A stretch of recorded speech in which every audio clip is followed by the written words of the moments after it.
Well, welcome back. We are continuing in our HTML series, and this is part 2. In this video, we're going to be covering a few common attributes that you can use inside your HTML tags. href, source, alt, target.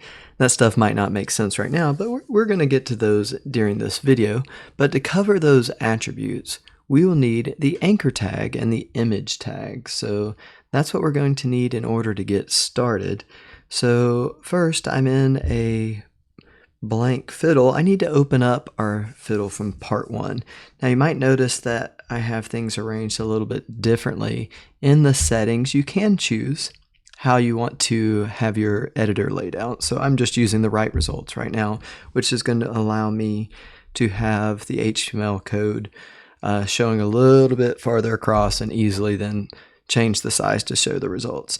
But to open up our previous work, we're going to go to, you do have to be signed in first, the top right corner, click on this button, and then go to Your Fiddles. And then you can scroll to where you find the HTML part 1. Now, if it looks blank, no reason to get nervous. It might just be showing you saved before you added things into that, and look for the little link that says the latest version and click on that link, and it should open up as you left off. Now the first thing we want to do once we get in here is go ahead and fork this. Now what we're going to be doing is creating a separate fiddle that is going to not impact our first one. So if I look up here at the top, I see this link is ending with PhD and then 7 for my version number. But when I click the fork option here, and then I look up here at the top, I've got a completely different link up there. So I'm not worried about impacting that other part 1 assignment. And I'm going to go in here and change this to part 2.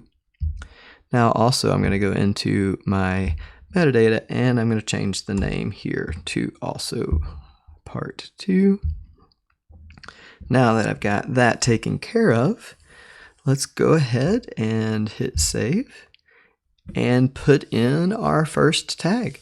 So we're going to be putting in an image first, and I've got an idea. Let's put an image of some food right before this food heading. So I'm going to put in a space right after that BR, that line break tag, and before the heading tag starts.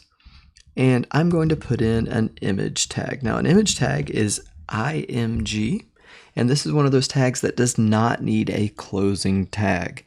However, by itself, it's not really going to do much. So we do have that issue of what image is it going to display? And the way that HTML works, the web pages or the web page files that you have, that source code, it does not actually include assets like pictures and video. Those are normally saved in either the same location near the HTML code or in a different location. And the code is just telling the browser how to display those items. So what we really need here in the HTML is we need to give the browser the information to get to that image that we want to display. And that's where we're going to use our first attribute, and that's going to be the source attribute. Now the source attribute is spelled SRC, and we do have an equal sign, and then we've got a string literal here, and this is where we're going to put in the source of the image.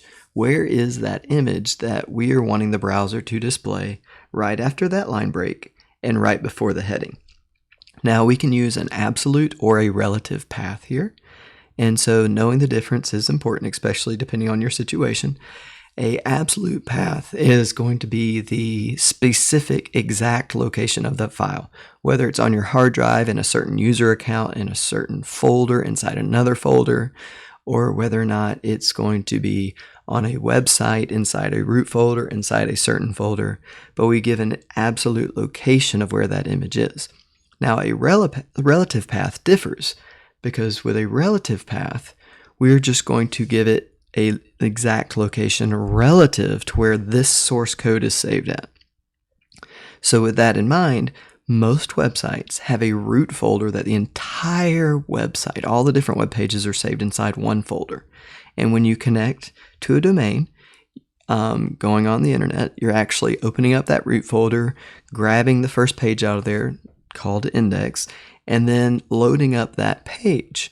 And then all of the other pages are just right beside that page in that big source folder.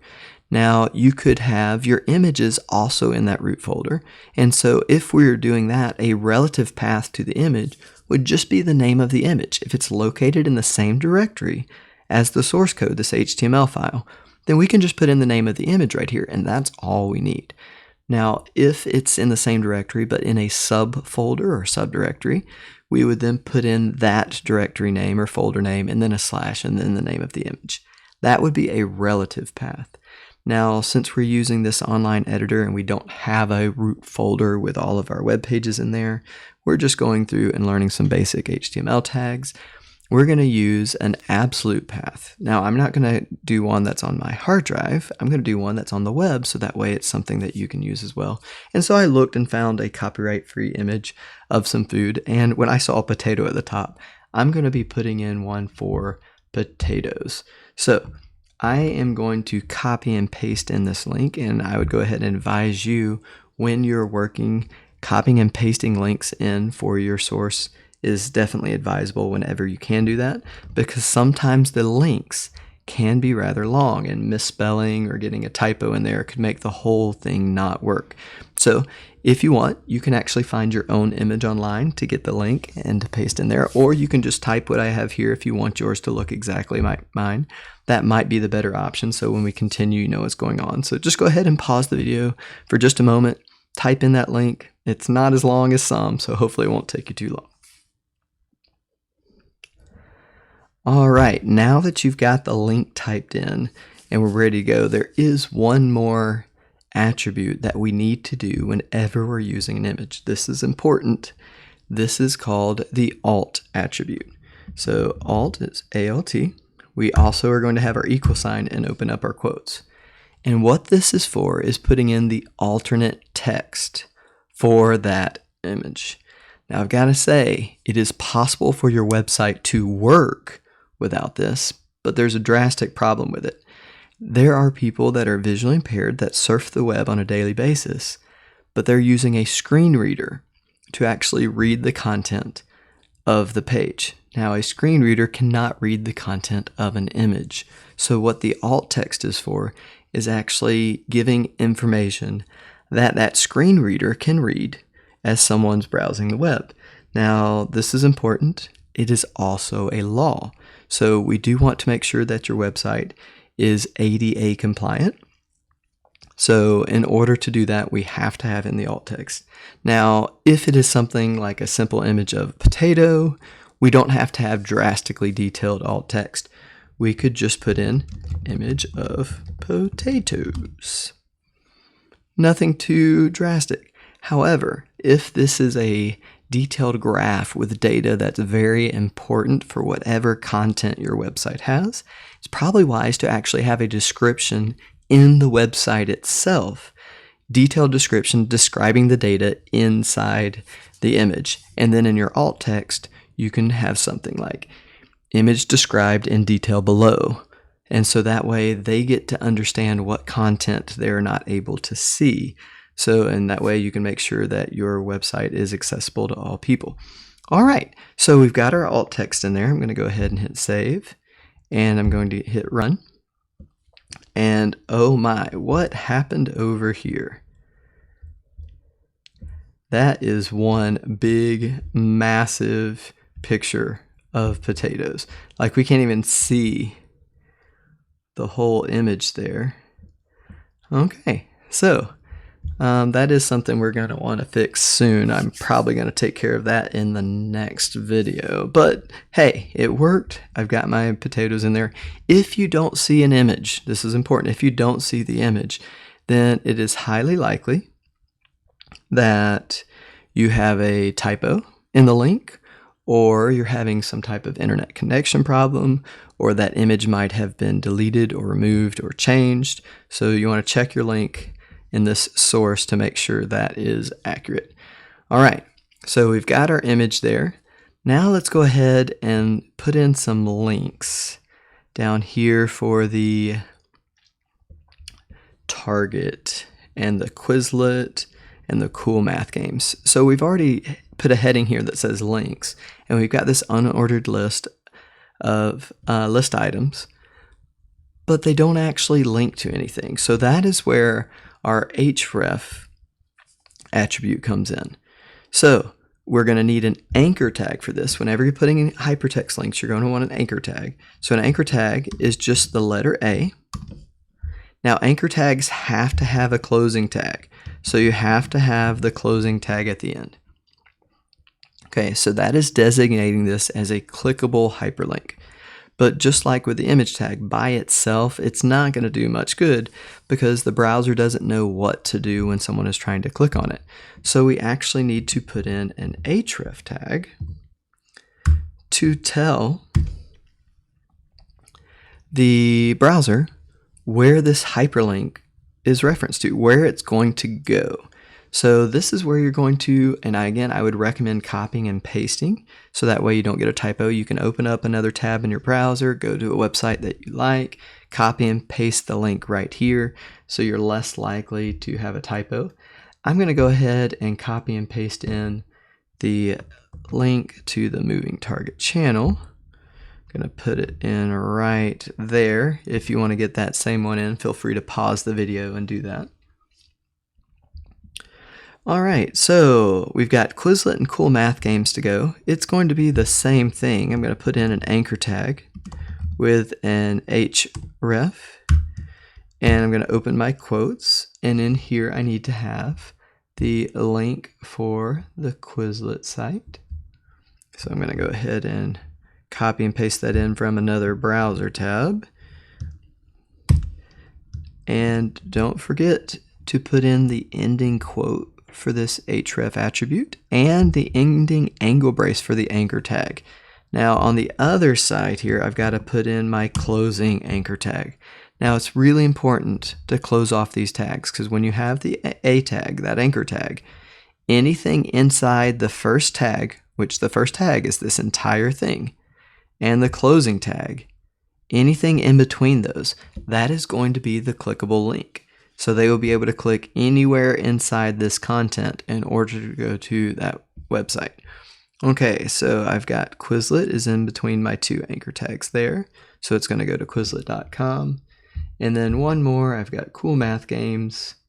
So I'm going to go ahead and put in an anchor tag for that one with my href. Paste in my coolmathgames.com. Don't forget to close off that angle brace. And then we're going to close off the anchor tag as well. So now, if I save, I'm going to go ahead and run. If I scroll down, look at how huge that potato image is. It's got tons of potatoes in there. If I scroll down, now I'm going to see links. Now these are links that I've already gone to in this browser before, so you'll notice the coloring of them might be different than links that you have. You might have a blue, which is that default. You have yet to click on that link color. Once you've visited a link, it might change over to this default color for visited links. But when you click on these links in a typical website, what is going to happen is it's actually going to default to opening these pages up in the browser tab you're currently on. Now that's a problem for when we're just previewing it in JS Fiddle, but it's also a problem if you're giving links to an outside website and you don't want people to leave your website, that you just want them to open up in another tab so that way your website is still there. That's where we can use another attribute, the target attribute. So in these links, now I've already got one attribute here that begins and ends right there. Right after that, I'm going to put in a space and I'm going to add in another attribute. I'm going to add in the target attribute. Now notice it's just separated by a space, and I'm going to put in an equals. And when I put in my quotes, I get some choices here. I've got top, parent, self, and blank. I'll go ahead and say top and parent used to be incredibly popular when frames just were all over the internet. People would have the browser window divided into separate smaller windows that you could scroll in different directions. I've got to say I'm glad that design has pretty much gone away. Most websites don't use frames anymore. But so you won't see these tags being used, these attributes used inside tags much anymore. However, self is the default one. So you're not going to see that one either, because pretty much if you don't do anything, it's going to default to self anyway. So normally when you see target, the only thing you're going to see after it is this underscore blank. What that is telling the browser is to open this up in a blank window. Now, depending on the browser defaults, the user defaults preferences in the browser, it could open it up in a new tab or in a new window. But this blank is going to open it up separate than your website, so it will not replace your website. So we're going to go ahead and put in that same attribute, the target attribute for our other two. So target equals blank. I'm going to do that one more time for cool math. If you do not have the auto completion working the way that you see it on my screen and you would like to, you can change that in your settings as well. So you can check that out. Flip the switches back and forth to get it working the way that you feel comfortable when you're coding. That would be great. So I'm going to go ahead and expand this. So now we see this is getting really long. This is just one tag right here. And that one tag is getting long. And these are actually relatively short hyperlinks to get to these different references. So you might have a whole paragraph long link if you're trying to get to a certain image or a certain website or something. So just know sometimes that can make the code look a little bit ugly. But everything that's in between this opening tag and the closing anchor tag right here, that's the stuff that's going to be hyperlinked. So they can click anything inside here in order to make it work. So I'm going to go ahead and save and run. My image loads. I'm still going to scroll down. Let's go ahead and move this up. Oh, when I move that up, my scrolling got disabled there. Sorry, let's try that again. So I'm going to scroll down to moving target. Now when I click on it, notice it opened it up in a new tab. So up here at the top, I still have my HTML part 1, and over here I have my moving target. So I'm going to go ahead and close out of that tab. I can try Quizlet as well. There's Quizlet. If you've not checked out this website before, I think you should. Great for learning new words and cool math. There we go. All right, so all those links work, and it does open it up in a new tab because that's the preference I have set in my browser.